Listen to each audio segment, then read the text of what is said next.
What's up, y'all? It's Tasha B. And Taylor D. All right. House and a place to be. And we are How to Be Real. Yes, on Radio Soul. We're up here at the Soul Collective. As always. Last week or the week before that, we taped an episode, but it's been a while because we had some technical difficulties with that one. So the original, the OG episode 7 was nothing anymore. But you know, we got it. We back at it and we coming back harder. Right. We the best. We the best, baby. You know we the best to do this. The realest. The realest. Realest that ever did. So I'll kind of briefly just go over what we talked about last time because it was a dope episode and it was one of my faves that we had did so far. It was real and we got in there. I was excited to see what it was. So, what it looked like. RIP to episode 7, draft 1. Right. This is draft 2, so we're going to try to keep it fire for y'all. Right. Keep it going. What we talked about last time was what Erykah Badu said about her knee-length skirts and how girls need to cover up for men. And basically, we went into just how a lot of people blame the victims. And a lot of the times, women end up having to change ourselves to protect ourselves from these people who do these things, and it shouldn't be that way, basically. You know what I mean? It's like, just because I'm wearing a turtleneck doesn't mean that this crazy person isn't going to do anything to me. You know what I mean? Exactly. You could tell me to cover up, but a lot of times that doesn't even help. No, there are nuns, there are Muslim women who cover up completely, and that does not help. So, just stop. Stop telling somebody that. If someone's wearing booty shorts, she's not going to bring on a rapist, okay? That's not it. And if she does, that's not her fault. That's that rapist's fault. You need to have self-control. Right. Yes. So rape culture and a woman's role in sexuality, basically, because everybody always, well, not everybody, let me stop generalizing, but it seems that usually in society, a woman is held just as responsible, if not more, for the violent sexual acts of men. Yeah. And, just like you were saying, no matter what you're wearing, no matter what you look like, you can get taken advantage of. You can get assaulted. I was reading a story on Facebook, or actually on Marie Claire, and it was this story. It was called "Diary of an Escaped Ex-Sex Slave." Oh my gosh! Right, Diary of an Escaped Sex Slave. Yeah, it was crazy. And the girl's name was sorry if I say your name wrong, but Srapov Chan. And she was abducted, or actually not abducted, she was sold into sex trafficking to a pimp by her mom, unfortunately. She's from Cambodia. And so this is just an example of things sex stuff that goes on around the world, you know what I mean? And even everywhere. Everywhere. And she said people were considered old and out of hard of getting work in their teens and 20s and early 20s. So a lot of men. That's so sick. He said a lot of men in their culture, in their society in Cambodia believe that having sex with a virgin brings good luck or good fortune. And then, of course, there's not a whole lot of money put into mental health care out there either. And there's a lot of rural places where people are trying to just make money to get by. But yeah, this girl, she said she had sex with hundreds of men before the age of 15. Wow. Yeah, and it was just crazy. And it's just Erykah Badu's comment about agreeing with the fact that women who show more skin and stuff are a distraction to heterosexual men. That comment, it just perpetuates the stigma of rape culture. And then it also kind of gives men a bad name. Because I feel like everyone knows a man who would hear that and be like, no, what the heck? This little girl in shorts is not going to make me just turn into a rabid animal. That's not how men's minds work. I'm pretty sure there are men out there that are capable. I want to say, if not the majority, a high percentage of men who aren't like that. You know what I mean? You can't sit here and say that because some men, there's a percentage of men that are attracted to younger women and can't decide what's right and wrong in their head, and they kind of, just go with what they feel and don't control their actions. There are men like that. Yeah. And I'm not saying that other men aren't gonna look But I mean, that's human nature to look. You know what I mean? If you see even other women, or it doesn't even matter. It doesn't matter how they look or whatever. If you see somebody, showing something off, you're gonna be like, ooh, look at them. Yeah, whether you approve or disapprove. Yeah. But you can't sit there. In a way, it's generalizing men and it's condemning women, and I just feel like the whole statement is just messed up. It is. I feel like it's allowing men. Well, it's allowing men to get away with whatever. It's not holding them accountable for anything. Like, even if all men, like you said, even if all of them would look at a young girl, underage girl with shorts on, I feel like the difference is that self-control, and our society doesn't really make self-control for men a big deal. It's just kind of like, oh, boys will be boys. Oh, that's just what boys do. Oh, have a dude have sex with as many women as he can in order to be considered macho and sexy and cool and all this other stuff amongst his peers. And that's really the same thing with the whole no means no thing, because there are a lot of women who become incapacitated, drunk, or maybe they're drugged, or maybe they're scared, so they don't say no outright. But, that's what I like about the whole yes means yes campaign, to where it's like, if she says, yes, I want you, then that should be how not, all them little grunts and, if someone seems unsure, if you're not sure that this person is saying yes, right, that's a problem. You should ask. You should make sure that everything's good, because there are some people who are like that. You know what I mean? That maybe they can't say yes right now. Maybe, and if they can't say yes, that's a surefire way to know that maybe you should wait. Right. Even if this is someone that you're dating, even if it's your girlfriend, even if it's your wife, if she's not able to really be in the moment with you, why would you want to do something like that? Pay attention to body language, to clues, to listen to the voice. You know what I mean? Exactly. Listen to the other person's voice. Feel the other person's vibes. That's what having a sexual relationship is about anyways, So it's about two people connecting on a high level. So if you can't connect with that person, then, really there's no reason for you to even go there. Right. At all. And I think that along with Erykah Badu, just a lot of other people in the media, men especially, kind of let this thing go on. Or maybe they just don't think deeply enough on it, or maybe they don't listen to women enough on it. I don't know what it is, but like a month ago or so, I saw a video where Rev Run and Tyrese. Yes, oh my God. Video right there. And I think they were talking to Amber Rose, weren't they? Yeah, they were talking either about Amber Rose or I think they were on the Steve Harvey show or something. And she was on stage with them, yeah. Yeah, and they basically, Tyrese and Rev Run, who has two daughters, or maybe he has more than that, but I know the two daughters that are on TV and stuff, they be wearing whatever they want to wear, you know what I mean? Which isn't always a freaking turtleneck and long jeans, okay? Like, and their quote was, dress how you want to be addressed. Like they said, the oh so cliche perfect cover up for rape culture. For these men. And I mean, and let's even step further away from the actual act of you doing something. Even just saying something to somebody, that whole dress how you want to be addressed. So you mean to tell me that if you think, because obviously I'm not thinking what I'm wearing makes me look like I need to be disrespected, but if you think that you can't respect me, you get to say whatever you want and yell whatever you want and touch me or whatever, do whatever you want, and actually act towards me a certain way just because you feel a certain way about what I'm wearing, that is ridiculous. And honestly, you sound like a pompous asshole, because nobody has the same opinion on morality and things like that. There are certain things like getting a tattoo that some people are like, oh, that's immoral, how could you get a tattoo? And some people are like, bro, I got hella tattoos, like this is me, I do this. So I mean, everybody's different. So for you to say to this woman, oh, because I think that you shouldn't be wearing that bikini top, I'm gonna talk to you however I want to and say whatever I want to and disrespect you. And I mean, and this is my excuse why, because you got that shirt on. Like, and what? Even if a girl walks out and is like, oh, I want a dude to grab my booty today. Like a conscious thought is, I want some dude to say, hey, honey, your ass looks fat. Like, I want a great compliment like that. And that's what their standards of being respected is.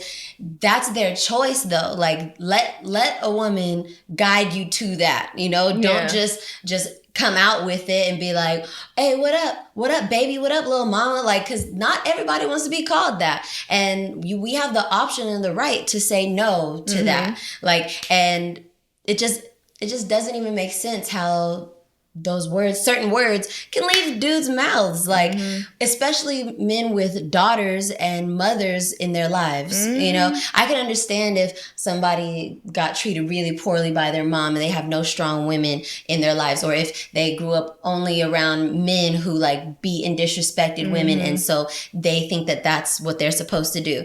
Okay, that's a mental thing, that you have mental problems and you need serious professional help, you know, and that's okay. That is totally okay. We need more money put into mental health. Because society kind of does that. You know what I mean? Because society puts all this pressure on women to where it's like, oh, you need to be sexy, but if you're sexy, we get to disrespect you. Exactly. And it's like, wait a minute. If you're too sexy. Exactly. And it's like, wait a minute. Like, oh, you got to be thick. You have to have a nice body. But if you show that body off, shame on you, right? Girl. And it does not matter. And it's so ridiculous. It does not matter, because women everywhere, I mean, women who wear hijabs and burqas with only their eyes showing, they still get sexually assaulted. Dude, nuns will still get sexually assaulted.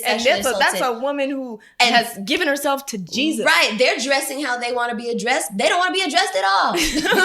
They don't want you. They're but like, you still boom. Right. They're just like, look, if you want to look in my eyes, you can. That's exactly what it's they're a distraction. Saying. It distracts from the real problem of, okay, look, first of all, these men need to learn how to control themselves. And second of all, the punishment for these acts, the sexual harassment, the rape, the child molestation, the groping, and all the things, it slaps on the wrist. Like, I don't know how many times you see somebody who had XYZ amount of weed or whatever drug on them, they go to jail for 16, 17, 20, 25 years. And then this person who molested this child is in jail for like 2 years, and then he's on probation and they want to put him on some list. Yeah. Like the list is somehow like, oh yeah, that's punishment when you're on a list. Like, what? I feel like you should switch that. I mean, put the drug dealer on the list and put this molester, this rapist, this person who cannot control themselves, put them away. Put them somewhere where they can't harm another person. Yeah. I got an email the other day talking about, you may have a sex offender in your neighborhood. Check this list now. They may be near you these days. And I'm like, yeah, that's cool. It is cool. But it's still like, why is it like that? Like, you don't say, hey, there's a murderer on your street. There's an ex-murderer on your street. You should watch out for that. No, because the ex-murderer isn't on the streets. He's not on the streets. He's probably on death row right now, and probably has been for a long time. Take the potheads who've been getting caught with little dime bags or pounds, however much they got, however much they have, who've been caught with some minor offenses. Get them out of jail. Let them go to do exactly. That's not a Put threat. The sex offenders in. I don't want to live next to a sex offender, but I'll much rather any day deal with a big old cloud of smoke coming into my room. I'd rather as soon as you pull on my street, you smell the dank. I'd rather deal with that than some little dots on the map. Like, oh my God, don't let the baby go anywhere by itself. So it's like, it's just ridiculous how this, like, across the board, the stigma for these men who do these things is nothing. And then the women, it's like, oh, well, you need to do this. And I mean, from the time we're little, from the time we can walk, our parents are just jamming it in our heads, you know, stranger danger. Don't talk to strangers. Don't do this. Don't go over here by yourself. And it's like created this culture to where, yeah, women are more likely to protect ourselves. And that's great. I love it. You know what I mean? Just like you see another woman in the bathroom and she's, you know, sick and looks like she's throwing up. You're going to be like, hey, where are your friends? Who are your friends? What are their names? Who'd you come with? If you've seen it, you're going to be like, hey, you came in with that girl earlier, right? She's in the bathroom. I think you should go check on her. You know what I mean? There's this womanhood thing, and it brings us together, and that's beautiful. But at the same time, you got to get these men in order, because no matter what we do, we can't control them. We can control us.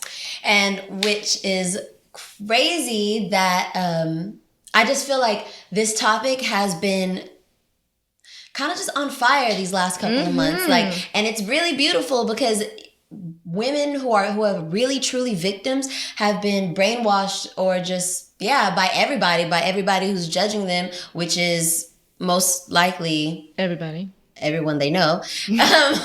And it's made women who've been ashamed of their crazy traumatized sexual experiences. It's made them come out. And make them come out, or at least feel more comfortable, like even if they're not publicly saying anything, or maybe they don't feel okay enough to talk about it with their closest loved ones yet, it's making them be like, okay, they've been through it, so I can still talk about it. Like, or maybe they've gone through worse and I'm still here. You know what I mean? Or maybe they've known somebody who's gone through worse. And, you know, I feel like it just creates this area of safety for, you know, for it to be talked about, out. For it to get it out. Because like you said, that shame, like yes, a lot like of victims, and it's not even just women, there are men, you know what I mean? And they, gosh. You know, like the Africa Bambaataa story where he was doing this to all these little kids and nobody wants to talk about it because you feel ashamed. You feel like you did something wrong, and then however much time passes and you feel like, oh, now I really can't talk about it because I should have said something a long time ago. And it's like, no matter how much time has passed, no matter what happens, no matter what somebody said, no matter what you did, no matter how you felt while it happened to you, it was still wrong. And that's the bottom line there. And there should be no shame for a victim, somebody who was manipulated, somebody that was, drugged, or someone that was in any way swayed or manipulated or forced into this situation that maybe they didn't even understand at the time. You know what I mean? Like, you're still a victim. And I think the shaming of the victims, and, whether it be intentional or kind of just like by way of like, putting people on blast and making people like, oh, I don't know if I want to blast it like that. I don't really know. And just like kind of intimidating people into just, don't talk about it. You know what I mean? And it happens like that even in families. Like, I know like in the Black community, a lot of things like that get swept under the rug. And it's like, why not talk about that? If there is a family member that something happened about, why do you tell her not to talk about it? Right. With her younger cousins. Like, that's who needs to be known. It hasn't happened to them. Right. And I think because it's been displayed so much in the media, it's caused different movements around the world. Like right now, okay, so I hope I don't butcher it, but the hashtag estupro nunca más, okay, which is translated into hashtag no more rape. And it's a movement, a campaign that started in Brazil because, in Brazil, they have in 2014, Brazil had one sexual assault every 11 minutes. Wow. One sexual assault reported every 11 minutes. And it's probably Brazil more than that. You know what I mean? It probably that goes unreported, Right. And wow. And so now they're standing up because the Olympic Games are going to be held in Brazil. They're seeing it as an opportunity to alert the world, like, hey, this is a campaign that we're on right now. We're not going to stand for it anymore. Us women who are in Brazil and hopefully around the world who see what we're doing here are going to refuse to let our sisters, daughters, mothers be raped or beaten or both. You know what I mean? And that's humongous because women, I feel like right now have we've always been the voice, just in case you didn't know.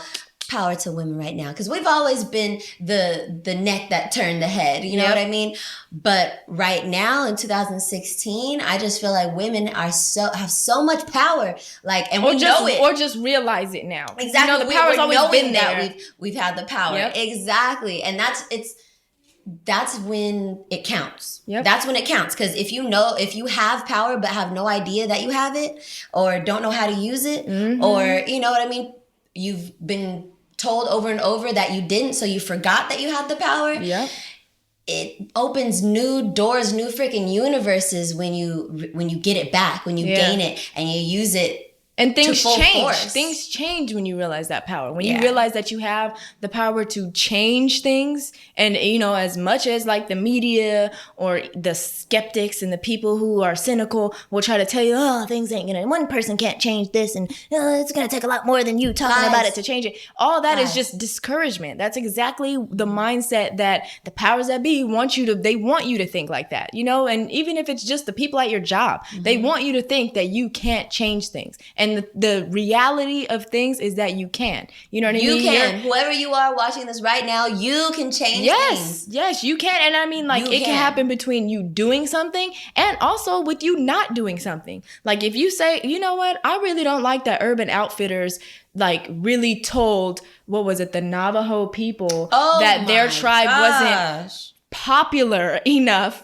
to... Navajo. Was it the Navajo? I think it was the Navajo. Yeah, it was. They told them that their tribe wasn't popular enough to Who doesn't know about Navajo? to try to like, and it's crazy because it's like, okay, first of all, they're not a brand, they're a group of people. So for that, it doesn't make any sense. Like for you to say that, it's like, what do you mean they have to be more popular? Right. They were here. They were people. They exist still to this day. You insulted the indigenous people enough? Like the indigenous people of It's America enough, or abused them enough? Like, I mean, literally 2% of what full-blooded indigenous Native Americans don't like that term that much, left. So like the only human race that's like extinct, damn near. So if you don't like that about Urban Outfitters, you could say, you know what, I'm not gonna shop there no more. I'm not gonna buy their stuff. I'm not. And then you can say, you know what, if I do want some tribal apparel, there are plenty of tribes that sell their authentic apparel that you know is made with love, that you know is gonna last, and that you know is real, authentic tribal things, and you can actually support these people. Yes. Exactly. So there's things you can do and you cannot do. You can stop doing things, and you can, you know, just make subtle changes. And I'm sure that if you bought something from an actual tribal member, it'll be a lot cheaper and a lot better quality than Urban Outfitters and their little fake imitation stuff. And it'll mean something. It definitely... It'll have that word, power. It'll have power within it. Exactly. And you'll feel better. It'll feel like, you know what, I actually supported someone who isn't going to take my money and just be like, yeah, thanks, whatever. You're just another number. You can't return it if you don't like it. You got 3 days to do it. Like, what? Yeah. If you go back and tell them, hey, my shirt ripped, man, they'll be like, oh, your shirt ripped? Well, let's see about getting you another shirt. Or maybe I can teach you how to fix it. Or maybe it'll last for hella long. Exactly. Like, way longer. You can actually wash it. Like... Or you can actually, like, you know, wear it camping and have that poncho really be your buddy at the campsite. You know what I mean? Wear it all week at the camping. But I think that's just another example of like the media and the powers that be and the big six really just trying to program us and just make us believe that, or make us put faith into things that are not like money, and you know what I mean, like just that whole way of thinking of like, oh, they're not popular enough. Tarnishing, ripping down another person's character, slandering another person's character, or devaluing them because they don't have money. Right, which brings us to what they did with the gorilla and the baby and their family. Oh my gosh. So I don't know if you guys all heard, but I guess at the Cincinnati Zoo there was a gorilla named Harambee, and he had his pen, and it was one of those zoo exhibits where he is down and everyone's up here looking at him. So I don't know if it was like between 20 and 30 feet down, and everyone's, you know, looking at him, and he has like a waterfall and water. It's like a seamless cave. Yeah, so and it's all around. Yeah. And it's like concrete. So it makes it seem like, oh, they're not really in a zoo. Like, so that's what it kind of looks, you know, I don't know, what is it, like natural habitat. Yeah, there you go. It looks natural. Yeah. So just saying the zoo is pretty open. Okay. So I mean, it ain't open enough because he ain't free, but you know what I mean. So a little boy, he's 4 years old. He falls. There's no video of him actually falling in. There's just a video of him, and all the videos that I have seen so far, they start with they're in the corner, and he's in the corner, and the gorilla's kind of standing like kind of in front of and over him, because the gorilla is 400 pounds and he was, I think they said 6 foot something. He was really bad. Gorilla. Really big gorilla. Humongous. Beautiful thing too. Class 1 animal, which is with bears and lions and tigers. And the little boy, you know, they're sitting there, and then after a while he grabs the little boy by the leg and just kind of like does his gorilla thing hecka far, you know, through the exhibit, through some water. Just drags the little boy. So, you know, it's scary, and it really scares you. And then it shows, and you can hear the little boy crying. You can hear his mom, baby, I'm right here. I love you. Stay calm, stay calm. And he actually does a really good job of staying calm. Like, I would have been freaked out. He was crying, of course, like any 4-year-old would, but he was staying calm. You can tell his instincts were kicking in because he was just looking at the gorilla like, whoa, the whole time. So, and it ends up being, it's not on camera, but they end up having to shoot the gorilla because they were saying that if they would have shot him with a tranquilizer, it could have made him upset, and he wouldn't go under in time for, you know, it wouldn't work instantly, basically. And it would give him a chance to be aggravated and potentially hurt the kid, so they didn't want to do that. Exactly. And I also heard that if they were to do, so for any people who are like, why didn't he do multiple tranquilizers? Well, they said that if it would kill him. It would either it would kill him because of overdose. It would either kill him because he fell in the water because he was standing in the little Wade River. Oh yeah. And he would have drowned because he would have been face down, or he would have if he would have done that and fainted, he would have potentially crushed the kid and then drowned him as well. Exactly. So, and then there were people saying that, well, why didn't they bring a pineapple to trade the pineapple for the little boy? And it's like, how? It doesn't work like that, unfortunately. The little boy's alive and the pineapple is not, and a monkey is definitely smart enough to know that. So right. I'm just putting that out there. But anyway, so they ended up having to kill the gorilla. And, when I initially read the story, there was no bias to it. It was really just a fact story like, oh my God, this happened in Cincinnati at the zoo. And they show the video and that's it. And the video's far enough and you can really only see the back of the little boy's head. So you don't even really see race. There's nothing to do with it. And then an hour or two later, I'm, still on Facebook because that's what I do. And you start to see a sway. There starts to be a sway to the story to where it's like these people against these people. And it's like hashtag team Harambee, hashtag team good parent, things like that. And you're like, okay, now they're blaming the parents for the little boy falling in the gorilla cage. And it's like, okay, one of the things you think when you see the video is how the heck did he get in there? And no, the little boy, actually, he escaped perfectly fine. He had a concussion and a few scrapes. There was nothing broken. So he actually got out of there alive. And honestly, me reading the story, that's what I was mostly concerned about. But, it turns into this kind of these people against these people. And then from that, it evolves into a race thing because they find out that the parents are Black. Right. So the parents and, of course, the little boy are Black. And, of course, then they start dragging the family through the mud. Now, they didn't really have much dirt on the mom. She worked at a school. She was, worked for a school district. But the dad had criminal charges, right? But get this, the criminal charges that they were blasting him on were, possession, drug possession and stuff like that. But they were from 2006. Before and the he went baby's to even jail. born. He went to jail and got out in 2009. Before the baby's even born, he's only 4. It's 2016 and they're dragging him for things that happened at a whole nother point in his life, a whole decade ago. And weren't even... That have nothing to do, and it wasn't like it was child endangerment or throwing a kid out of a car window. It was completely unrelated. But of course, he gets dragged and named a thug and they're calling him all these names and they're... Of course. When somebody... And you were saying that the family had multiple kids. Yeah, they have 4 kids. If they have 4 kids, you're at the zoo and it's a seamless, type of setup where a kid could easily, especially a curious little 4-year-old, could easily climb up something and accidentally fall in. You could be just getting one of your other children a little bottle thing. And okay, so sorry, the mom doesn't want to have one of those weird baby leashes and keep the baby on the thing. You know what I mean? Okay. She probably will now. Right. Baby. It sucks. It really sucks that happened. But I feel like that could happen to any person with multiple kids. It can happen to any person with one kid, I feel like. If there's so much going on. On an off day, you don't know what's going on in this woman's life, first of all. Right. You don't know. And why isn't the zoo being blamed? Exactly. Nobody blamed the zoo. What the heck? How about have some better security for little babies? They were more mad at the zoo for shooting the gorilla than they were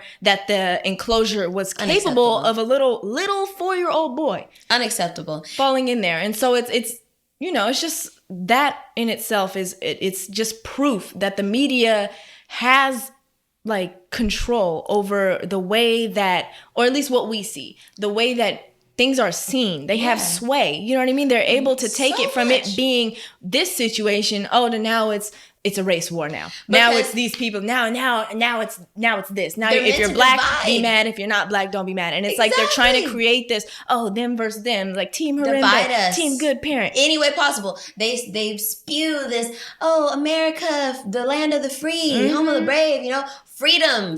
United we stand. Right, but it's a free country. They don't want us to stand united. Right, and freedom ain't free, okay? There's things that the media puts out there, from clothes to food to what you buy, like cars and houses and even water. Anything that you see in this room right now, the media has swayed in one way or another someone to buy it. You know what I mean? Like, it's just how it is. Like, you might not notice that we're all like in a mindset where we pay so much attention to the media and really rely on the media for everything from, in newspapers, TV, radio, but we do. And like, we have to consciously fight it, just like the no rape campaign. You know what I mean? Mm-hmm. It's a conscious effort to fight that. And I mean, even more than just TV, radio, and newspaper, it's into the media. Like, there are certain times where like Facebook kind of studies what you like, and then like makeup ads will somehow make it, and it seems like it's really stuff that you like, and they're just throwing it in there, and it blends seamlessly into your timeline. So you'll see something from your cousin, and then it'll be like, Wet Seal's having a sale on 30% off on leggings, and it's like, oh, what the heck, I might have to go get some leggings. Right. And they're doing this, and it's just crazy. Like, even the news and everyone, like, they take a story and they say, well, how can we create a controversy from this story? Mm-hmm. And it's all a distraction. Just like with the election and everything that's going on, there's a lot of things that people don't know that are happening right under our noses because everyone was so concerned about a transgender person being in the bathroom. And it's like, dude, this is something that has happened freely for a very long time. Transgender people didn't just pop up in 2006 or 2015. I mean, 2016 or 15. Like, it's not something new. These people have been around forever. It's happened forever. Living their lives. Like, and I've been in the bathroom with someone who, it's like, you see them and it's like, oh, that's probably a man. But I've never felt like, oh my God, I'm so scared because you're not, you know what I mean? It's never been like that. Because I guarantee that person is nice. That person is probably telling you look cute. Person. That person is a human being. And before, it wasn't a threat until they told you it should be a threat. Now it's a controversy. Now even businesses are saying, oh yeah, you have to use this bathroom. You have. And it's like, dude, it's the start. This has never been an issue before. And it's like, I feel like all this, the separation with sexuality, the separation with race has been huge. I mean, like, the fight again, there's videos, just plain to see videos on Facebook of people creating new hate groups targeted to Muslims, targeted for Muslims. Like, they want to get together and practice shooting rifles at, like, birds and stuff like that to practice for Muslim people. Like, it's just because ridiculous. Of fear. And same for Black people, Mexican people, Asian people, any kind of colored person or not has been told. I kind of feel like it's been brought in. Well, it never left, but I feel like right now, because our generation and the ones coming up behind us are pushing peace-driven movements and just wanting to expose truth so much in so many different ways. And because because through social media, we've been able to have more control over media.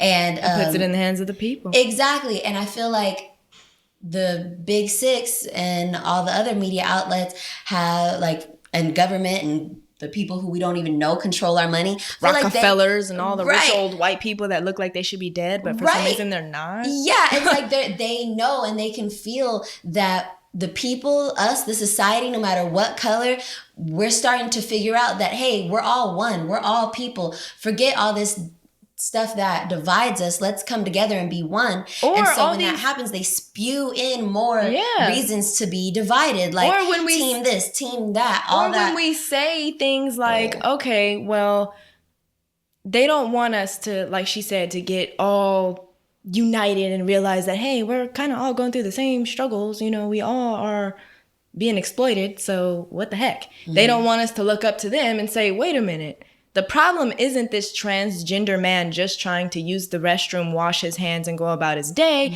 The problem is this government. The problem is this media. The problem is things ain't working for me the way that they should be working for me. And that's who I should be mad at. You shouldn't take it out on your fellow citizen, because we're all under the same stigma right now. Like, we're all under the same microscope. We're all being exploited. We're all trying to fight this system. And I think that, playing 100% into what they're trying to tell you. If the media is telling you to hate somebody, 9 times out of 10, you shouldn't hate that person. Yeah. That's just what you've learned from the beginning.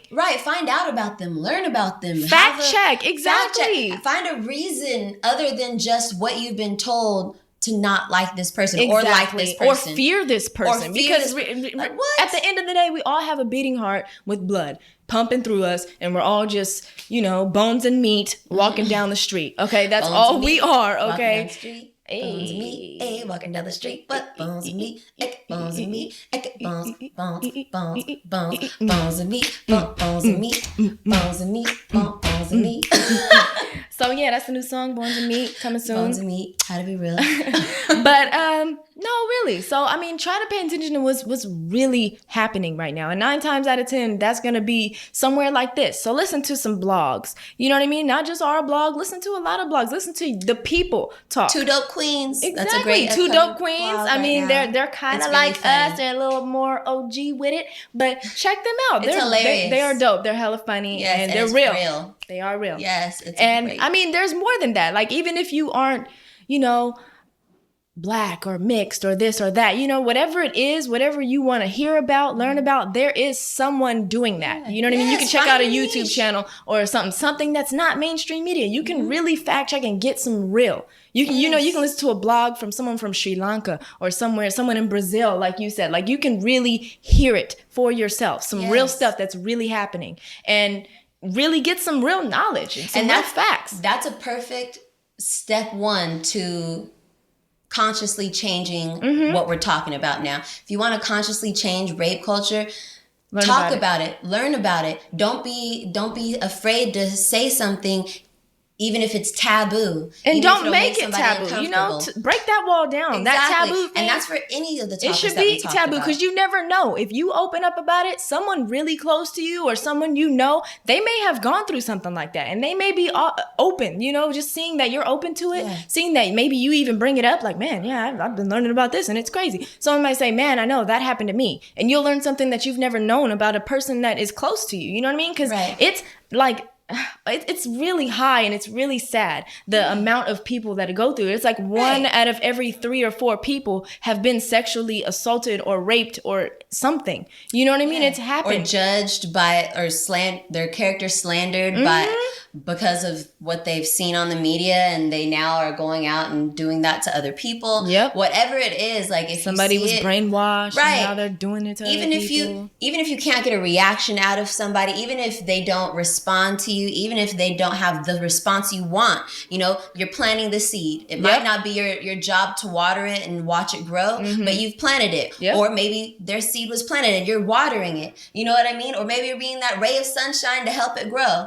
So you never know what stage somebody is in. Or maybe that person hasn't been through that, but maybe they know someone who has. And maybe you saying that opens them up to, well, dang, let me talk to my friend, because she gets kind of skittish when I bring stuff like this up. And maybe they bring it up to her. Maybe she'll open up. Like, you never know. And we're all connected. We all have the power to change the way each other thinks. Like, and that's step 2, realizing your power. And realize that I thought about this the other day. I was in the Bay Area, and we were waiting, and it was me and my boyfriend, and we're waiting at a crosswalk thing, and the hand is up, but there's no cars coming. So I'm like, you know what? Forget this. I'm just gonna walk. And I took a step, and as soon as I did that, everybody did it.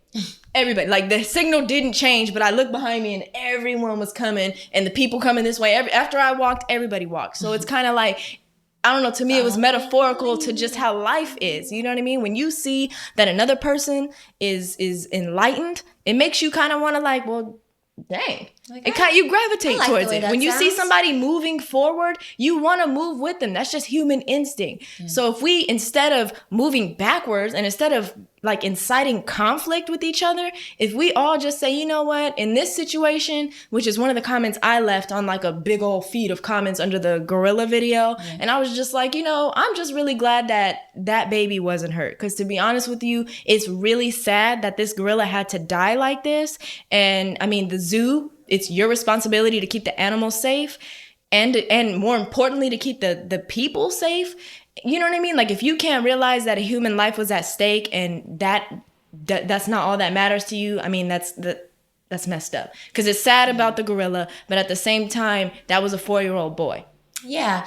So we are just trying to be a part of that change. We're just trying to help water that seed and plant that seed. And we also are learning how to do that too. We're also right there with you guys learning and just sharing our experiences. We're here to talk about it and get it out so that we can help make a difference. And we also are doing something exciting that you guys can come to and help and talk with, talk to us and help support each other and build each other up. It's going to be called Let's Link Up, hashtag Sac Meets Sac, baby. Yes, hello, baby. Sacramento. Nice to meet you. Nice to meet you. Yes, nice to meet you. It's going to be basically an opportunity for all types of Sacramento young entrepreneurs, artists, photographers, small business owners. Yes, whatever you do. If you have a card, if you don't, if you have products that you want to come set up and sell,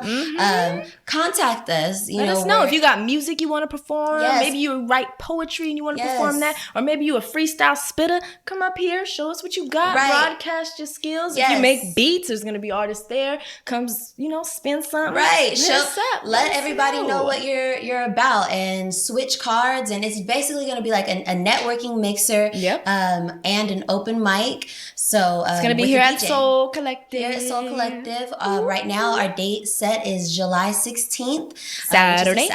Yes. So we will be keeping you all posted with flyers and everything like that. So stay in the loop. We're going to be live podcasting. Yes, so this right here that's happening is going to be live at the Sac Meets Sac. Yes. So if you want to be a part of it, come on here, speak your piece, introduce yourself to Sacramento, and get live, your name out there. You could be out there. We be getting views. Right. So you'll see. But yeah, definitely come through, hit us up, like us on Facebook, message us on Facebook. The Twitter. Yes. We go on Twitter. It's Facebook, Periscope is HWTBRL. Boom. How to be real without the vowels. Yeah, just how to be real. Boom. No vowels, baby. Yes. And also check up our updated website. Our website, howtobereal.wordpress.com is updated. So please check it out. Let us know what you think. Comment either on Facebook or right there on the blog. Yeah, give us some feedback. Yes, if you want us to do we're working on getting the podcast episodes on there as well. Yeah. Or maybe, just like a link to the YouTube. We're going to get it up there. We're going to get it up there. We working with it. And like Tay said, we're learning and we're growing right along with y'all. So no one here is looking down on no one over there, okay? Because it's we're all learning. You know what I mean? So like when we say give feedback, we really mean feedback. Even if it's, hey, y'all should try doing this because this ain't working, let us know because we're learning. This is what I want to do. One day I want to have my own TV show. So I'm taking my strides and doing what I got to do to get there. But so yeah, let me know. And Tay wants to do her journalism thing as well. She wants to be in front of the camera. So this is what we want to do. So if you have feedback, if you want to work with us, mentor us, and come to the event. Yeah, definitely come to Sac Meets Sac. Let's link up at Soul Collective. Hashtag Sac Meets Sac. At Soul Collective. Yes. So, peace. This is Taylor D checking out at justsay_Tay on Instagram. And this is Tasha B. I'm going to let you off with the TASHAABEEE. Yes, okay. That's my Instagram. Right. Anyway, and the How to Be Real Instagram is coming up soon. Yay! We're going to start a whole campaign. Yes. You guys are going to love it. Gonna love it. We'll tell you about that the next time. But yeah, thanks for watching episode 7. Yes. And, hit us up, you guys. Let us know. Stay tuned. Thank you to the loyal listeners. We appreciate every single person. Like, share, comment, love. All right. How to Be Real on Radio Soul. Signing out. Peace, y'all. Peace. Yeah.